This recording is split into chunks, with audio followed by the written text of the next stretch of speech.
Selamat pagi. Salam sejahtera buat kita semuanya. Sebelumnya saya panjatkan puji dan syukur kepada Tuhan Yang Maha Esa atas limpahan berkat dan karunia-Nya kepada saya sehingga saya masih diberikan kesehatan dan kesempatan di pagi hari ini untuk menjelaskan metode pembelajaran di mata kuliah yang saya ampu. Sebelumnya izinkan saya untuk memperkenalkan diri. Nama saya Suci Nanda Resti Tarigan. Saya salah satu dosen di program studi Sarjana Kebidanan Fakultas Farmasi dan Ilmu Kesehatan Universitas Sari Mutiara, Indonesia. Pada kesempatan di semester genap ini, saya dipercaya oleh program studi untuk memberikan materi perkuliahan di mata kuliah Perempuan, Bidan, dan Kebidanan. Pada kesempatan ini, saya akan memaparkan rencana pembelajaran semester atau RPS di mata kuliah yang saya ampu, yaitu mata kuliah Perempuan, Bidan, dan Kebidanan, di mana tujuannya adalah untuk memaparkan kinerja saya sebagai dosen pada Tridharma Perguruan Tinggi, yaitu pada bidang pengajaran. Mata kuliah Perempuan, Bidan, dan Kebidanan ini diberikan pada mahasiswa di semester genap. Dengan bobot SKS, dia adalah 4 SKS yang terdiri dari 2 SKS teori dan 2 SKS praktek. Untuk mata kuliah Perempuan, Bidan, dan Kebidanan ini, saya tidak hanya sendiri dalam pemberian materinya. Kami ada tim yang akan memberikan materi perkuliahan ini. Dalam proses pembelajaran, saya akan menggunakan pendekatan pembelajaran DIA atau yang disebut juga dengan delivery, interaction, dan assessment. Apa itu DIA? Saya akan menjelaskan masing-masing apa yang dimaksud dengan D atau delivery, I interaction, dan A assessment. Yang pertama adalah D, delivery. Delivery ini maksudnya adalah menjelaskan apa materi perkuliahan yang akan kita berikan. Sedangkan I, interaction, itu adalah bagaimana cara kita berinteraksi terhadap mahasiswa selama proses pembelajaran berlangsung. Dan E atau yang disebut juga dengan assessment adalah bagaimana kita selaku dosen dalam mengukur atau menilai mahasiswa secara objektif. Selanjutnya, untuk proses delivery atau materi apa yang akan kita sampaikan kepada mahasiswa selama proses pembelajaran, sebelumnya saya akan menjelaskan dulu kepada mahasiswa capaian lulusan di mata kuliah Perempuan, Bidan, dan Kebidanan. Adapun capaian lulusan yang harus dimiliki oleh mahasiswa itu terdiri dari 3 aspek. Aspek yang pertama yaitu aspek sikap, aspek yang kedua pengetahuan, dan aspek yang ketiga keterampilan umum. Aspek sikap yang pertama adalah menjunjung tinggi nilai kemanusiaan berdasarkan keyakinan, filosofi, moral, kode etik profesi, serta standar praktik kebidanan dan nilai kemanusiaan. Sikap yang kedua, menghargai keragaman budaya, pandangan, agama, kepercayaan, dan status sosioekonomi, serta pendapat orang lain. Sikap yang ketiga, menghargai martabat perempuan sebagai individu yang unik, memiliki hak-hak potensi dan privasi. Sikap yang keempat, bekerja sama dan memiliki kepekaan sosial, serta kepedulian terhadap masyarakat dan lingkungan. Sikap yang kelima, menunjukkan sikap bertanggung jawab atas pekerjaannya secara mandiri. Aspek yang kedua yaitu aspek pengetahuan, di mana pengetahuan yang pertama yang harus dimiliki oleh capaian lulusan adalah menguasai konsep teori dan ilmu dalam asuhan kebidanan. Yang kedua, perkembangan yang dengan siklus kesehatan reproduksi perempuan dan proses asuhan yang dibutuhkan secara komprehensif dan mendalam. Pengetahuan yang ketiga menguasai konsep teoritis psikologi, perkembangan dan perilaku secara umum yang berkaitan dengan siklus reproduksi perempuan dan proses adaptasi menjadi orang tua secara mendalam. Pengetahuan yang keempat menguasai pengetahuan faktual tentang kebijakan dan isu terkait status kesehatan reproduksi perempuan dan kesehatan anak. Kemudian aspek yang ketiga yaitu aspek keterampilan umum. Keterampilan umum yang harus dimiliki oleh lulusan adalah mampu menerapkan pemikiran logis, kritis, sistematis, dan inovatif dalam konteks pengembangan atau implementasi ilmu pengetahuan dan teknologi yang memperhatikan dan menerapkan nilai humaniora yang sesuai dengan bidang keahliannya. Nah, dari capaian pembelajaran yang sudah tadi saya paparkan, maka akan diturunkan menjadi capaian pembelajaran mata kuliah, di mana pada akhir perkuliahan peserta didik mampu yang pertama menjelaskan pengertian bidan dalam konteks global dan nasional. Yang kedua, menjelaskan peran bidan, prinsip asuhan kebidanan, dan sejarah bidan. Yang ketiga, memahami regulasi dan lisensi bidan di Indonesia. Yang keempat, memahami critical thinking dan clinical reasoning. Yang kelima, mampu menelaah praktik berdasarkan evidence-based practice atau disebut juga dengan EBP. Yang keenam, mampu memahami aspek legal dalam pelayanan kebidanan, informed consent dan informed choice. Yang ketujuh, memahami isu profesional dan etika dalam praktek kebidanan. Yang kedelapan, menguraikan isu gender dalam status perempuan. Yang kesembilan, menjelaskan sejarah perempuan dan pengenalan perempuan dalam kajian multiperspektif dan hak-hak perempuan, baik itu hak asasi, hak reproduksi, hak dalam status sebagai kewarganegaraan, hak dalam status sebagai istri, dan hak politik. Yang ke-10, menguraikan pemberdayaan perempuan dalam multidimensional dan dalam lintas sektoral.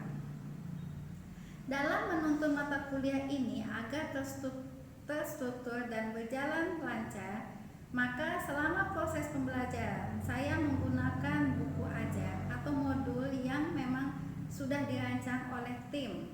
Maka kami juga menggunakan buku referensi yang dikeluarkan oleh Kementerian Kesehatan yang berjudul Konsep Kebidanan dan Etiko-Legal dalam Praktik Kebidanan. Selain itu, dalam pemberian materi ajar ada juga yang berhubungan dengan jurnal-jurnal penelitian, terutama terkait dengan kesehatan reproduksi perempuan, di mana salah satu jurnal penelitian saya juga ada penelitian terkait dengan kesehatan reproduksi perempuan, yaitu berjudul Nikotin dan Asam Folat pada Kanker Serviks. Sebagaimana yang kita ketahui juga bahwa kanker serviks ini merupakan salah satu faktor penyebab tingginya angka kematian ibu di Indonesia. Itu tadi penjelasan mengenai pendekatan metode delivery. Selanjutnya saya akan menjelaskan metode interaction atau interaksi. Interaction atau interaksi adalah bagaimana saya selaku dosen menjalin interaksi dalam proses belajar mengajar kepada mahasiswa. Pada prinsipnya, interaksi yang saya gunakan adalah student-centered learning, artinya proses pembelajaran itu berpusat kepada mahasiswa. Pada mata kuliah perempuan bidan dan kebidanan, teknik dalam proses interaksi yang saya lakukan adalah yang pertama yaitu discovery learning. Artinya di sini mahasiswa mencari, kemudian dengan materi yang diajarkan untuk mendeskripsikan suatu pengetahuan. Teknik yang lain adalah SGD atau Small Group Discussion, yaitu mahasiswa mendiskusikan dan menelaah jurnal terkait komplementer asuhan kebidanan. Dikarenakan pada semester genap ini masih dalam situasi pandemi COVID-19, jadi untuk proses pembelajaran dan interaksi dengan mahasiswa itu dilakukan secara virtual dan menggunakan teknologi yaitu aplikasi Google Classroom dan aplikasi Zoom Meeting. Itu tadi penjelasan mengenai metode pendekatan pengajaran dengan interaksi kepada mahasiswa selama proses pembelajaran. Untuk selanjutnya, saya akan menjelaskan tentang assessment. Assessment ini adalah merupakan cara saya mengukur atau menilai secara objektif dalam proses pembelajaran berlangsung, di mana proses assessment ini terdiri dari 3 aspek penilaian. Aspek yang pertama yaitu kognitif, di mana kognitif ini bisa kita lakukan penilaian melalui ujian tengah semester dan ujian akhir semester dengan bobot penilaian 50%. Yang aspek kedua adalah afektif, di mana saya menilai mahasiswa dari keaktifannya di dalam kelas atau keaktifannya dalam membuat tugas, atau bisa juga dalam keaktifannya berdiskusi kelompok di kelas dengan bobot penilaian 20%.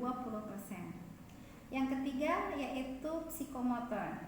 Yang saya nilai dari aspek psikomotor ini adalah sikap dan tingkah laku mahasiswa selama proses perkuliahan.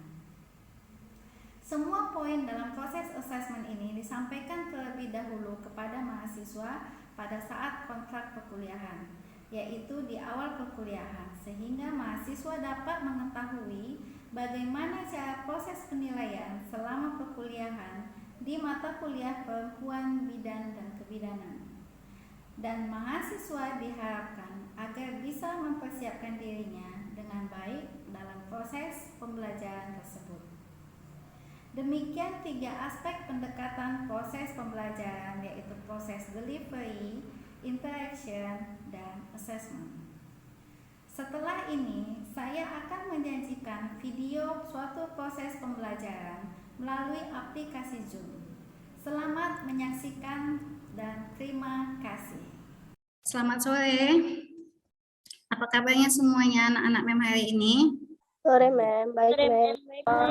Sore, Mem. Baik, Mem. Di jam sore ini kita kembali bertemu lewat aplikasi Zoom Meeting di mata kuliah Perempuan, Bidan, dan Kebidanan. Beberapa hari yang lalu kita juga sudah ada membahas Perempuan, Bidan, dan Kebidanan tentang pemberdayaan perempuan. Sebelum Mem share PPT-nya, ada yang bisa memberikan penjelasan nggak sama Mem? Apa sih yang dimaksud dengan pemberdayaan perempuan? Ya, Mem. Boleh, silakan Nah. Oke, kalau misalnya menurut dia pemberdayaan, salah satunya adalah untuk mengasah kemampuan mereka sehingga mereka bisa dihargai baik oleh masyarakat dan juga oleh kaum laki-laki. Oke, baik. Terima kasih Dea atas pendapatnya. Betul ya, berarti di sini sama juga dengan kesetaraan gender, ya kan? Di mana bahwasanya perempuan itu, kalau dari segi pendidikan, misalnya perempuan itu tidak usah sekolah tinggi-tinggi. Untuk apa sekolah tinggi-tinggi? Toh nanti juga ke dapur aja, memasak, mengurus anak, ya kan?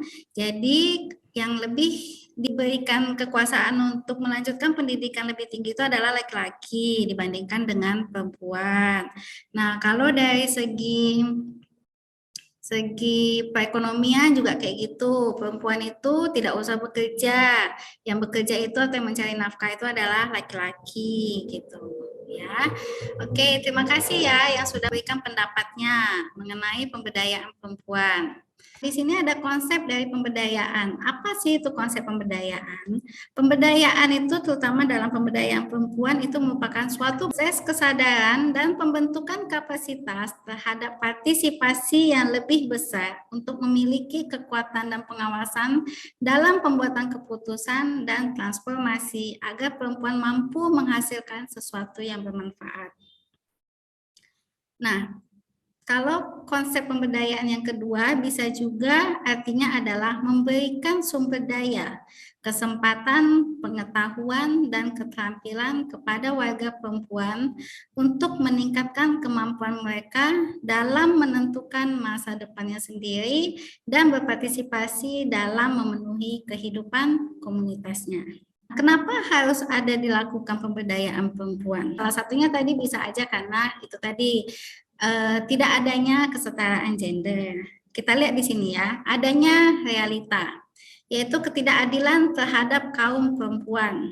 Itu dia yang menjadi sebagai gejolak global. Itu tadi ketidaksetaraan gender, baik di dalam dunia pendidikan, dalam dunia kesehatan, terutama kesehatan reproduksi.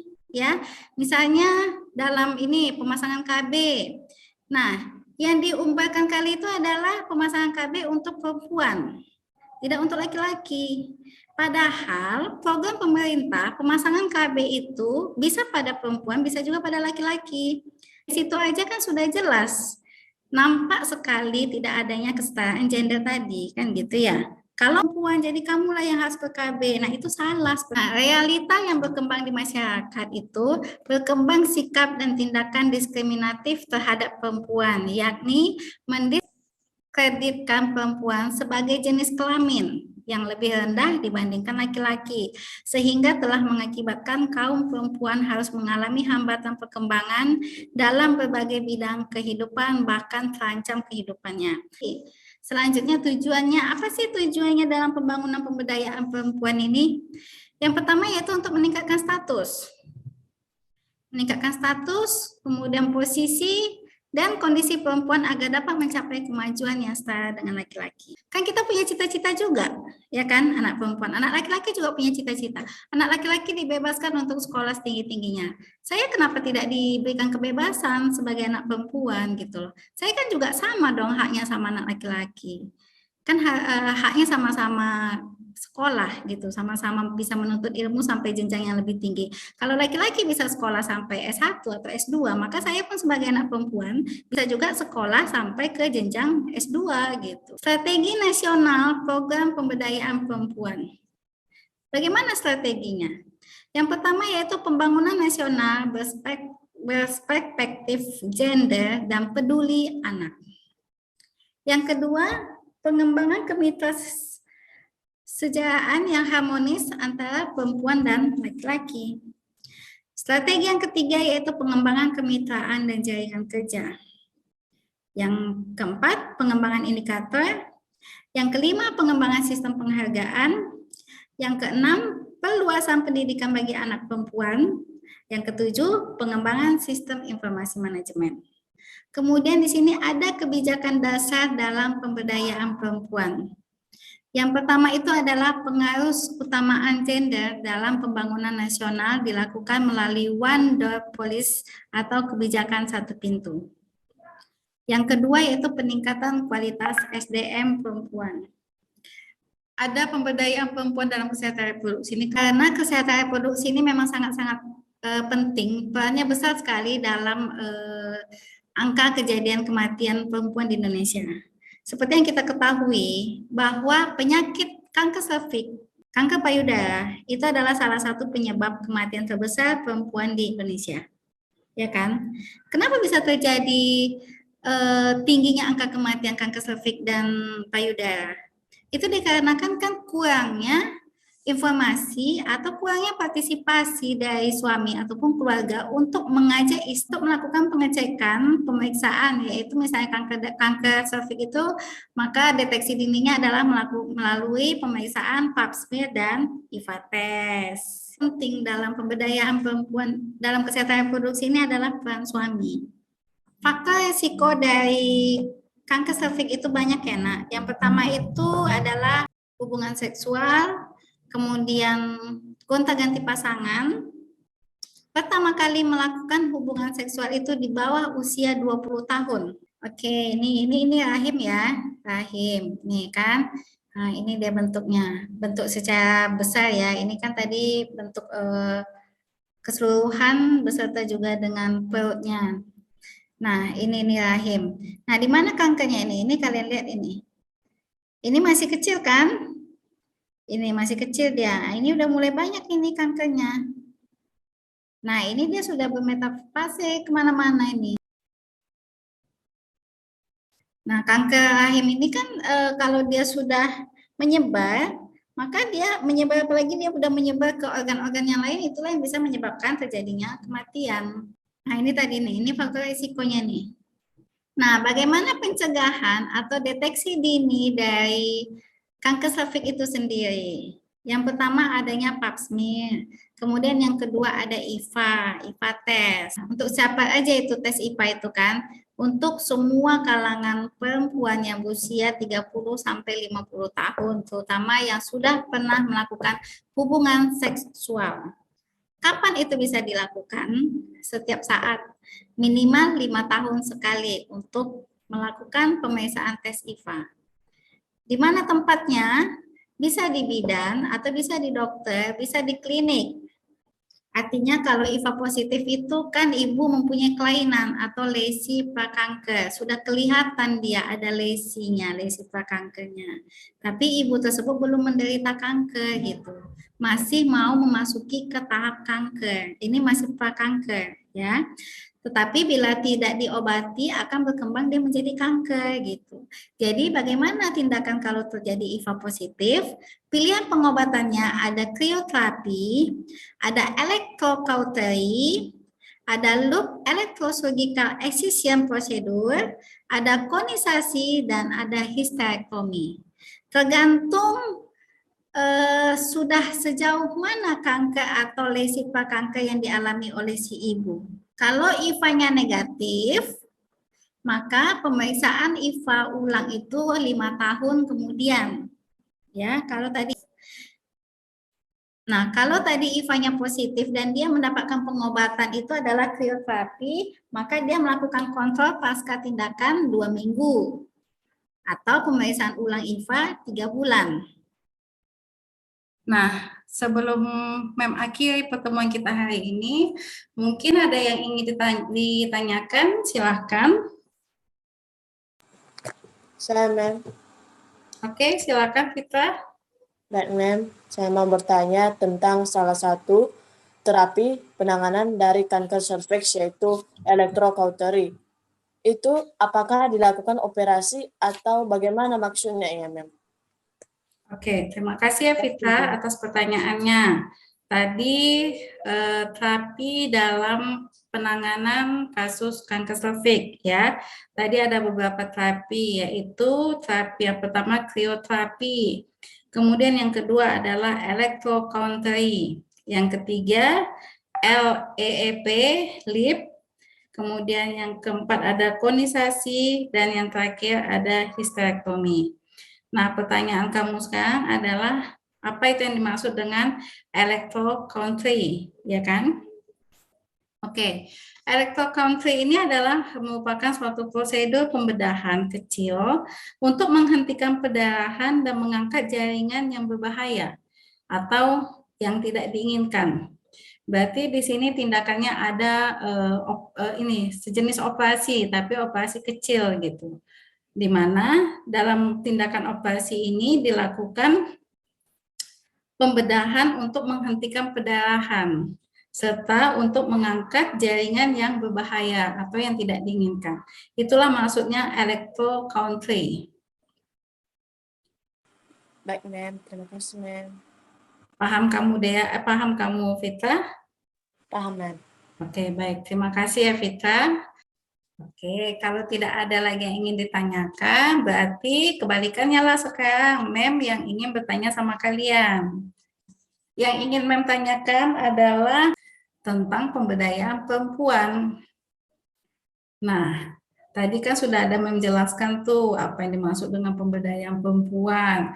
Kemudian mengapa harus ada pemberdayaan perempuan? Lalu kan ada program pembangunan pemberdayaan perempuan. Bagaimana visi dan misinya? Strategi dalam pembangunan pemberdayaan perempuan. Kemudian juga tentang pemberdayaan perempuan terhadap kesehatan reproduksi, ya kan? Jadi sekarang yang ingin Mem tanyakan adalah siapa yang bisa menjelaskan kepada Mem apa sih yang dimaksud dengan pemberdayaan perempuan? Pemberdayaan perempuan itu merupakan proses kesadaran dan pembentukan kapasitas terhadap partisipasi yang lebih besar untuk memiliki kekuatan dan pengawasan dalam pembuatan keputusan dan merupakan juga transformasi agar perempuan mampu menghasilkan sesuatu yang bermanfaat. Demikian, Mem. Terima kasih.